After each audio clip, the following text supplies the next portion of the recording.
It's bucket brewing time again, and this time I'm going to be brewing a Coopers IPA, as you can see on the title. I've not actually done a Coopers kit before, so this is my first time trying a Coopers kit. I'm interested to see how their beers come out. They're quite mainstream, been around for ages, and I see loads of people have done them, and probably that's why I've just passed up doing them and just focused on doing some other kits myself. To go with this, I was looking to try and get the Coopers Brew Enhancer just to match it. There's no need to really match it, but I was trying to do that. But it's hard to get hold of and it's quite a lot more expensive. So I've got the Beer Enhancer number 2 from Mangrove Jacks, which should replace any additional brewing sugar I need to put in, and also create a bit more of a better mouthfeel and body for the IPA. I've sanitized all my equipment. Let's get into this. First step, let's get this lid off and get the yeast packet inside.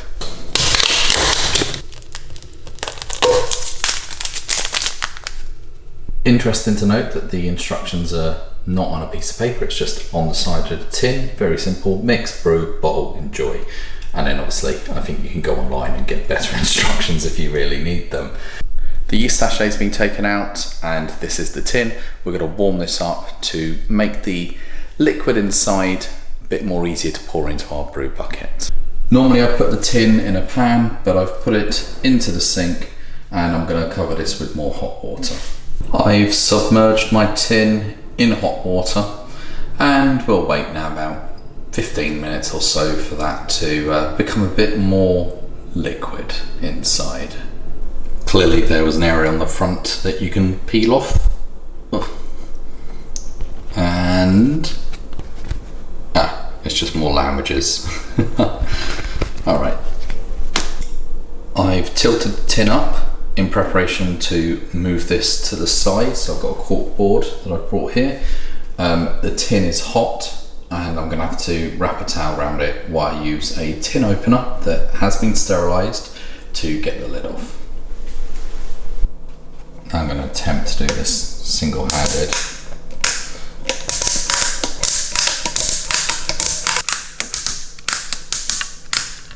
That worked out much better than I expected. Alright, and let's just pull this lid up. Hey, that is all the malt goodness and it smells amazing. Wow.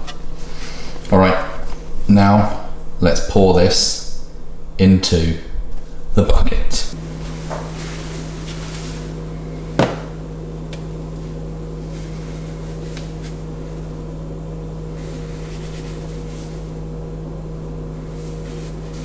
As always, it's not a rush to get all of it in on the first pour here. I'm just turning this right now because I've got the kettle boiled. I've got all of that still in here. And I'm gonna put hot water in here to make it, well, to get the rest out. So here we go, boiling hot water.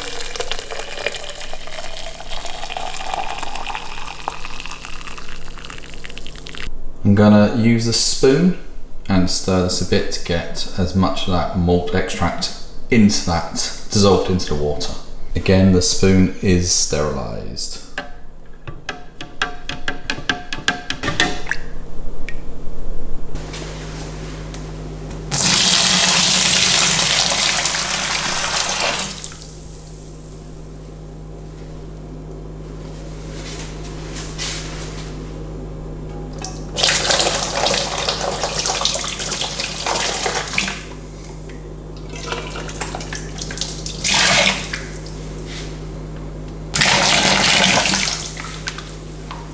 We have in here all our malt extract and 1.5 litres of hot water.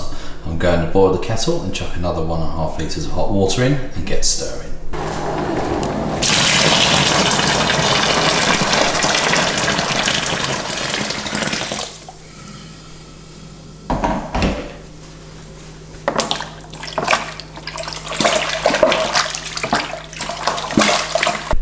This is what you don't get with the pinter, where that malt extract is steaming up and smelling the kitchen with that lovely, lovely malty smell. Brilliant. Next step, we're going to be adding the Brew Enhancer. This Brew Enhancer is a 1.4 kilo kit, which replaces 1 kilo of sugar.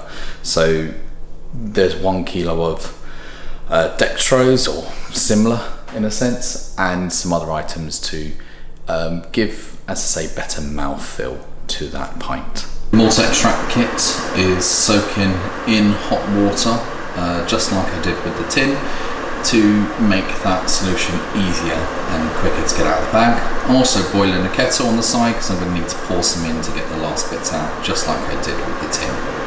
With a sterilised pair of scissors, I'm now going to cut across the top of this, and let's see how easy this is to get into the bucket.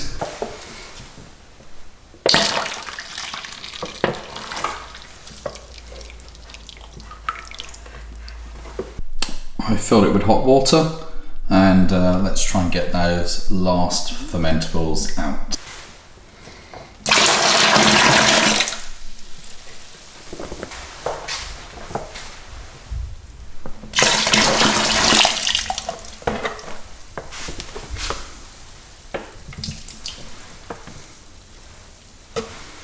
All the fermentables are in.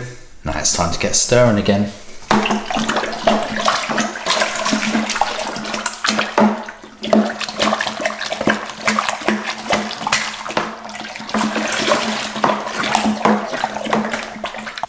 Now it's time to fill up with cold water to the level that we require.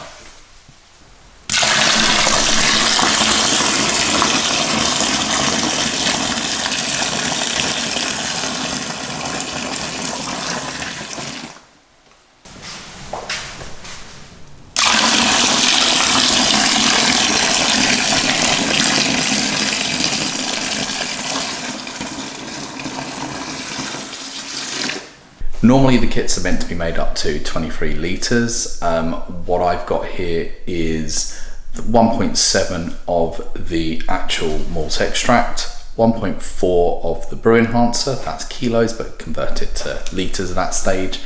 Then we've got 4.5 of hot water, and I added 11 of cold. So we're about 18.5 litres. I think that might be okay for me, brewing a bit short, seeing if we can get the ABV up a little bit at this stage without adding sugar. So I'm going to wait for this to cool a bit, and then I'm going to take a hydrometer reading to see where we currently stand. Alright, it's time to take a temperature reading and see what we're looking at. Okay, the temperature is down to around 25.5 right now, so it's nearing the pitching temperature. What I shall do is take a hydrometer reading to see where we are. Give that a little spin, make sure there's no air under that.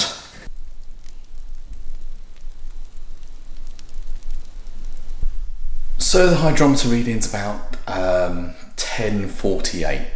That would mean that if I got down to 1010, it's about 5%. If I got down to 1008, it's 5.25. So I've got a beer that's hopefully going to be 5% to maybe 5.5, depends on how well it does. Last thing to do, open the yeast sachet. I haven't hydrated it.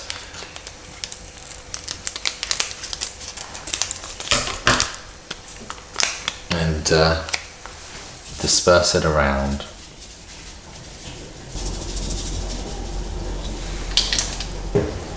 Now on goes the lid.